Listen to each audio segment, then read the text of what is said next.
ایک صحابی کھڑے ہوئے کہنے لگے یا رسول اللہ آپ نے میرے 3 روپے دینے ہیں 3 درہم. تو آپ نے فرمایا ہاں میں نے دینے ہوں گے پر مجھے ذرا یاد دلا دو.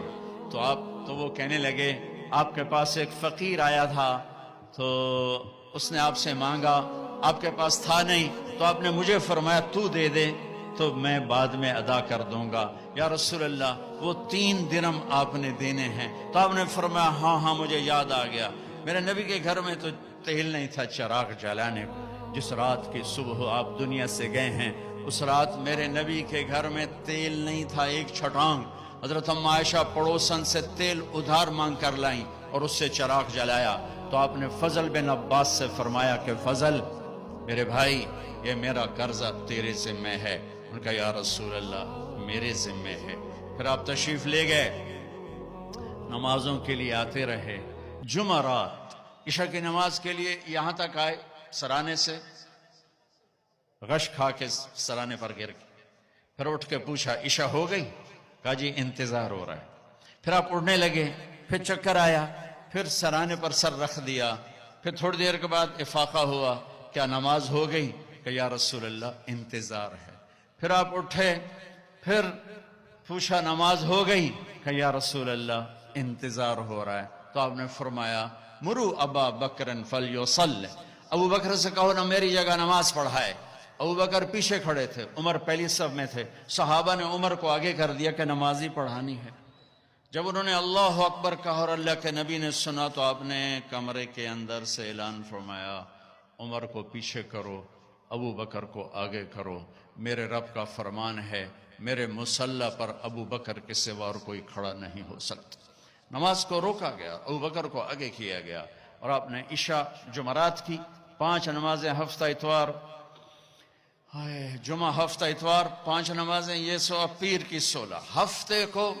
ہفتے کے دن ظہر کی نماز پر ابو بکر نماز پڑھا رہے ہیں.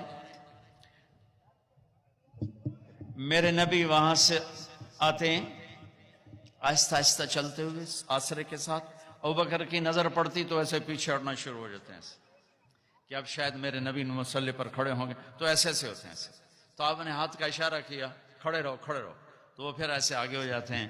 تو میرے نبی الٹے ہاتھ آ کر ابو بکر کے پاس نیچے بیٹھ کر ظہر کی نماز ادا فرماتے ہیں اور پھر کمرے میں تشریف لے جاتے ہیں.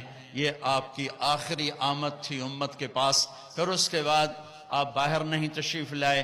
پیر کا دن آ گیا, فجر کی نماز صحابہ پڑھ رہے, آپ نے ایسے ذرا سا دروازہ کھولا اور اپنی امت کو یوں دیکھا. تو حضرت انس فرماتے ہیں عشق و محبت میں ہمیں یاد ہی نہیں کہ ہم نماز پڑھ رہے ہیں. ہم سب نے نماز میں اللہ کے نبی کو دیکھنا شروع کر دیا ایسے گھر, ہمیں یاد نہیں رہا. تو چونکہ ادھر دروازہ تھا تو سب نے ایسے یوں دیکھنا شروع کر دیا, تو آپ نے دروازہ بند فرما دیا. اندر تشریف لے گئے. اشراق کا وقت ہوا تو آج 12 ربیع الاول ہے. آج واپسی شالا ٹر دے سجن کوئی نہ ویکھے, ڈھے پمدے نے کنگرے ہاں دے, اچیاں باہیں تے لمیاں ڈھائیں تے ہوندے وین کسے دے نہ دے. یہ میری زبان کی شاعری ہے, تمہیں سمجھ میں آئے نہ آئے. بات بڑی کی ہے خواجہ غلام فرید صاحب نے. تو آپ نے تمام ازواج کو بلایا, تمام بیگمات کو بلوایا, سب کو ملے, بات کچھ نہیں کی, ملاقات کی, رخصت فرما دی.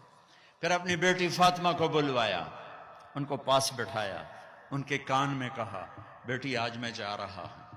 تو وہ رونے لگی.